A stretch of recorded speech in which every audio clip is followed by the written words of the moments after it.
What is up, everybody? My name is Advance, and this is Advanced Sports Talk. All right, welcome to another episode of Bucks Sports Talk. I'm trying out different titles, so just bear with me. All right, so Week 10 performance versus the 49ers. I'm not going to bullshit you. I'm not going to sugarcoat it. Now we're in trouble. This is our fourth game that we've lost in a row. We are now in uncharted waters, and we are trending towards world's end. So, yeah, if we don't course correct soon, we ain't making the playoffs. Luckily, due to some fortune, we are only 2 games behind. We are only 2 games out of the hunt. So, we got I think the wild card teams are currently 6-3, which ironically is the same record as the current front runner of our division, Atlanta, at 6-3. So, they took an L to the Saints last week, or this past Sunday. So, there's that. We got some things. Some things are moving in our favor. And we'll see. How about Carolina? Carolina rolling over the Giants. I mean, I wasn't really. It was a toss up with that game. I mean, I put some money on it. I had a feeling Carolina was going to beat them. But in any case, that's neither here nor there. Now, let's get to this 49ers game. It's concerning considering the fact that we had them right where we wanted them. I would say lack of productivity in the first quarter is probably what cost us. Anxiousness in the fourth quarter also cost us. I can tell when when Baker gets a little excited or gets a little anxious, that's when the balls just start flying all over the place and you don't know where they're going. So I know he overthrew Cade Otton. He threw too far in front of Sterling Shepard on what was it, a 3rd and 7, I believe. And yeah, and these are open catches. So yeah, and of course we are sorely missing Mike Evans and Chris Godwin. And the Bucks pretty much did what I expected them to do. They was gonna utilize their running backs in the pass game. So people call those screens, I guess, but the running backs they racked up a bunch of yards, a bunch of passing yards. They was heavily utilized. I think both Rashad White and Bucky Irvin got touchdowns. So, there is that. Now, we can't rely on kickers missing field goals, because really they should have beat us by 12. The 49ers should have beat us by 12. They beat us 23-20. Now I know hook or crook, whether by an inch or by a mile, winning is winning, but still, yeah. they gave us every opportunity to get back in the game, so man, listen. Say what you want. That Baker Mayfield, he is one slippery eel. Like it just seemed like every time they was trying to, get a hold of him, Baker would just go zoop. Reminded me of like the old school, the old Josh Freeman plays, like where it's like, how did he get out of that? How did he get out of that mess of bodies? And then on top of that, he ain't had to do Nick Bosa like that. He was like, hold up. He was like, listen, sir, I will fight you in a minute. First down. Oh man, that was amazing. Now,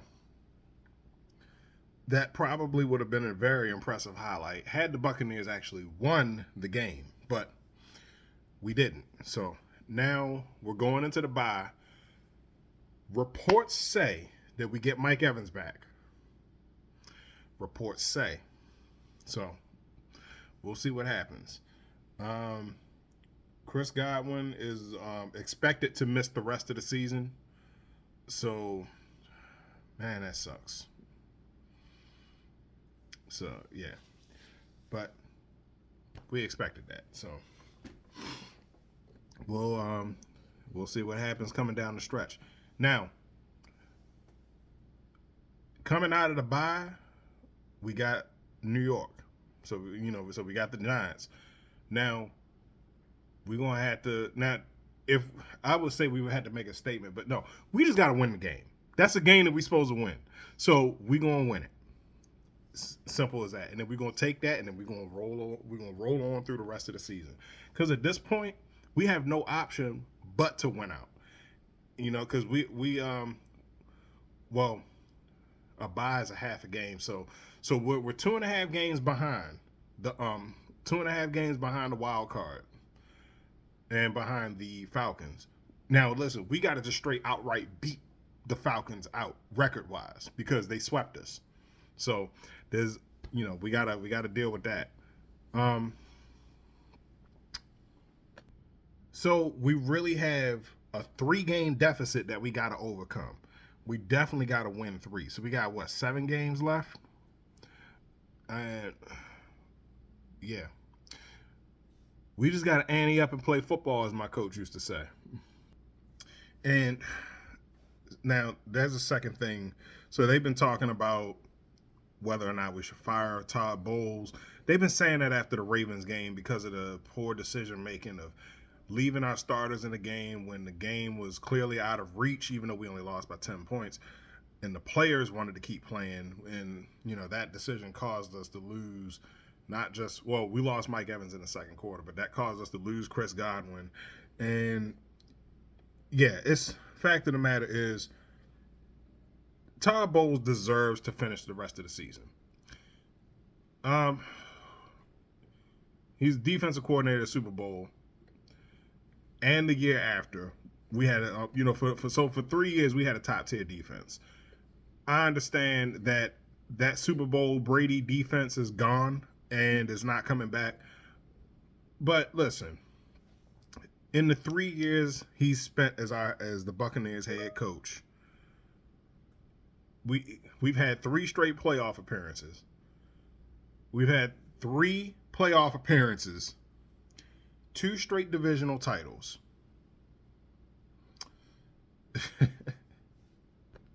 And not to mention that he's in the 3 years that he's been head coach, he's had 3 different offensive coordinators. Now, while the offense has been productive,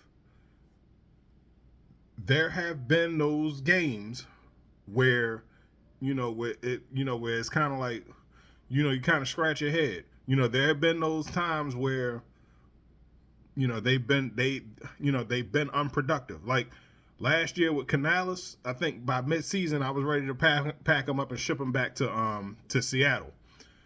Liam Cohen has been doing a good job. I've had to learn to be patient with people. So, they've been doing a good job. Plus, he worked with Baker back in L.A. So, they're talking about maybe fire Todd Bowles and then hire Liam Cohen. Like, listen, the one thing that we need to finish this season is cohesion, and it seems like that they're gonna give him the right to do that. I was listening to Pewter Report, and they were saying like the attitude is, all right, we're gonna let you coach your way out of this. So they're gonna give him till the end of the season. But even then, it's like, all right, the last Brady year that's questionable, but you throw that out because of the divorce. Last year we have far exceeded expectations, especially when losing someone of Brady's caliber and then bringing in Baker Mayfield, who was a complete shot in the dark. So if this year was to collapse, it would be the first year that we haven't made the playoffs since 2020. I don't like the fact that the second things go wrong, the first answer is always to fire the coach. That hasn't worked out for us. And the fact that they even quote the whole thing that happened with Lovie Smith, that gave us Dirk Cutter, that gave us those disastrous seasons, and then that fired Raheem Morris, and then that gave us the disastrous seasons under Greg Schiano, is ridiculous. So fact of the matter is, give time to rebuild and rebound, we'll be okay. But in any case, those are my thoughts. What did you think about this week's games? How did your team do? Did they win? Did they win? Did you make a little bit of money this weekend? Put your comments in the comment section down below. Let's chop it up and start this conversation. My name's Advance. Don't forget to like, share, subscribe on everything. I'm out.